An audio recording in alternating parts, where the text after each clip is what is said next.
चंडीगढ़ की सियासत इन दिनों पूरे शबाब पर है।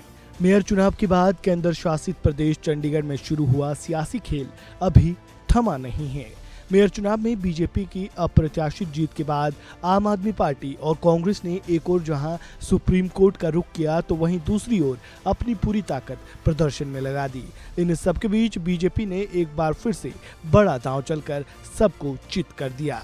चंडीगढ़ में हुए मेयर चुनाव में शुरू से लेकर अब तक क्या क्या हुआ और इस पूरे मामले की इनसाइड स्टोरी क्या है, इस वीडियो में आगे हम यही जानेंगे।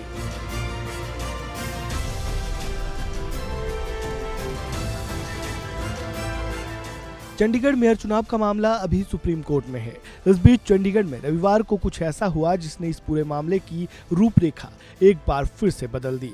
आम आदमी पार्टी मेयर चुनाव में धांधली का आरोप लगाते हुए प्रदर्शन करती रह गई और वहीं दूसरी ओर बीजेपी ने प्लान बी तैयार कर पूरा खेल पलट दिया और इसमें सुप्रीम कोर्ट से मिले 13 दिन के समय ने संजीवनी का काम किया। अब ये तो तय है कि चंडीगढ़ में मेयर चुनाव फिर से होंगे। बीजेपी आलाकमान के फैसले के बाद नवनिर्वाचित मेयर विजय सोनकर ने भी इस्तीफा दे दिया है।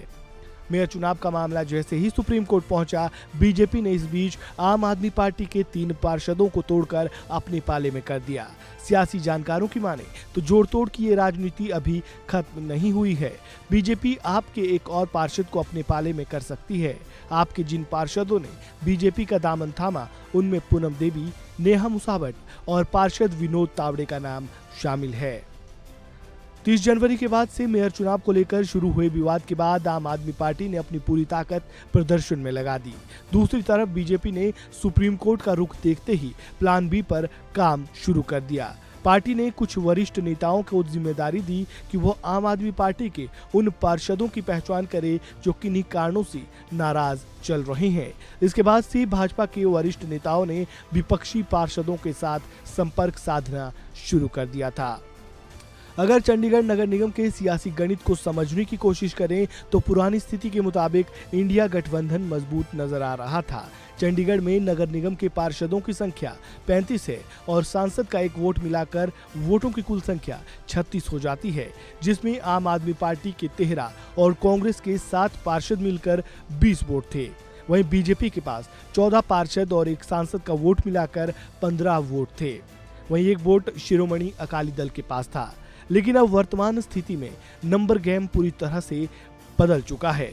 आपके 3 पार्षद बीजेपी की तरफ आ गए हैं, यानी अब इंडिया गठबंधन के वोटों की संख्या घटकर 17 हो गई है। वहीं बीजेपी सांसद के एक वोट के साथ 18 पर पहुंच चुकी है और शिरोमणि अकाली दल के समर्थन के साथ ये संख्या 19 हो जाती है। यानी बीजेपी संख्या बल के लिहाज से सबसे बड़ी पार्टी बन चुकी है। इस खबर में फिलहाल इतना ही।